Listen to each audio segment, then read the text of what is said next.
নমস্কার। আজকে একটা প্রশ্ন রাখছি আপনাদের কাছে। আপনারা বলবেন যে সম্পদ বলতে আমরা কী বুঝি? সম্পদ বলতে কি শুধুই টাকা-পয়সা? নাকি আরও অন্য কিছু? টাকা-পয়সা তো অবশ্যই মানে বাঁচতে গেলে টাকা-পয়সার দরকার। তাছাড়াও আমাদের জীবনে মানুষ হতে গেলে কী সম্পদের দরকার বলুন তো? একটা হচ্ছে যখন জন্মাচ্ছি যদি মা-বাবা শিক্ষিত হয়, শিক্ষিত মানে কিন্তু আমি বলছি না যে লেখাপড়ায় ডাক্তার, ইঞ্জিনিয়ার বা বিটেক, এমটেক সে শিক্ষার কথা আমি বলছি না। যে শিক্ষা আমাদের মানুষ করে তুলতে পারে সেইরকম মা-বাবা যখন যে পায় তার কিন্তু জীবনে একটা বড় সম্পদ সেটা। এছাড়া হচ্ছে পরিবারের সামর্থ্য, যার যে সামর্থ্যটাই আছে।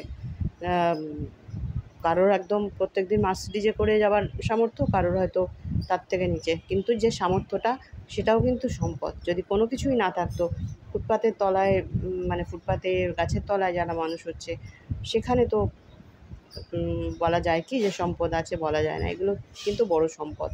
এছাড়াও মা-বাবা আমাদের জন্য যেটা করেন, প্রোটেকশান দিয়ে রাখেন, তারা নিজের জন্য কিন্তু খুব একটা করেন না। তারা যেটা করেন সন্তানের জন্যই করছেন। যা কিছু নিজেকে বঞ্চিত করে তারা যা কিছু করেন সবটাই কিন্তু সন্তানের জন্য। এই যে মা-বাবার প্রোটেকশান, এই যে মা-বাবার ঘেরাটোপ, এটা কিন্তু একটা সম্পদ। যার নেই সে বুঝতে পারে যে তার কত বড় সম্পদ নেই। টাকা-পয়সা ছাড়াও আমাদের অনেক সম্পদ যেগুলো মানে থাকলে আমরা টেকেন ফর গ্র্যান্টেড নিচ্ছি, কিন্তু এগুলো সত্যিই মানে সম্পদ। অনেক বাচ্চা যারা একটু অন্যরকম হয়ে যায়, তারা কি বলে? তারা বলে তারা ওই হয়তো আম কী বলে ওটাকে? বিভিন্ন রকমভাবে খরচা বাড়িয়ে ফেলে। মা-বাবার কাছে পয়সা চায়, বাবা হয়তো সেটা দিতে পারছে না। সেই নিয়ে নানা রকম ঝামেলা হয়। এবং তাদের কথা হচ্ছে আমাদের যখন জন্ম দিয়েছে তাহলে আমাদের রাইট আছে চাইবার এবং বাবার উচিত সেটা দেওয়া। তাই কি? সেটাই কি? সেই জিনিসটা বুঝতে হবে। বোঝাটাও কিন্তু আমাদের একটা সম্পদ। বোঝাটা মানে হচ্ছে আমাদের মূল্যবোধ।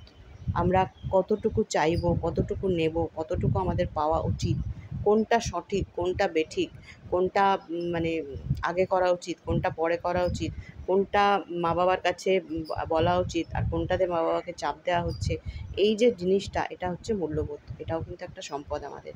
এই সম্পদটা যার মধ্যে নেই তার ক্ষেত্রে কিন্তু একটু অন্যরকম জীবনটা হয়ে যায়। এছাড়াও আরেকটা জিনিস দরকার, সেটাও সম্পদ।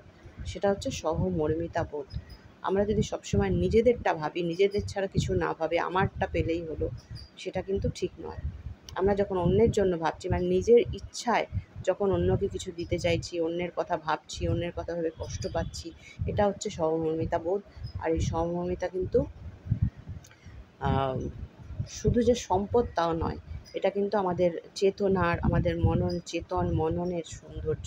শরীরের সৌন্দর্য তো আমরা দেখি, আমরা নানা রকম জামাকাপড় পরতে পারি, যদি টাকা-পয়সা থাকছে নানা রকমভাবে নিজেদেরকে সাজগোজ করাচ্ছি, না হাতের ঘড়ি থেকে, ব্যাগ থেকে, চশমা থেকে, সানগ্লাস থেকে সব দামি দামি পরছি। সেটা তো মানে শরীরের সৌন্দর্য হয়ে গেল। কিন্তু মনের সৌন্দর্যবোধটাও তো দরকার। মননের সৌন্দর্যবোধ কিন্তু আসে আমাদের সহমর্মিতা বোধ, মূল্যবোধের মাধ্যমে। এটাও কিন্তু একটা বড় সম্পদ। যে কোনো মানে আরেকটা সম্পদ হচ্ছে যে যখন আমি অন্যকে কিছু দিতে পারি মানে আমি টাকা পয়সার কথা বলছি না। ধরুন আমার কোনো একটা জিনিসে খুব মানে মনোযোগ দিয়ে আমি সেটাকে করছি এবং সেটাকে আমি আম ভেতরে আয়ত্ত করে নিয়েছি। এতটাই সুন্দরভাবে আয়ত্ত করেছি যেটা আমি আরেকজনকে শেখাতে পারি, বোঝাতে পারি।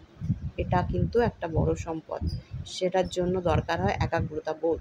একাগ্রভাবে, একাগ্র চিত্তে যখন কোনো কিছুকে আমি শিখছি, জানছি, বুঝছি, সেটা আমি আরেকজনের সাথে শেয়ার করতে পারছি, এটা কিন্তু বড় সম্পদ।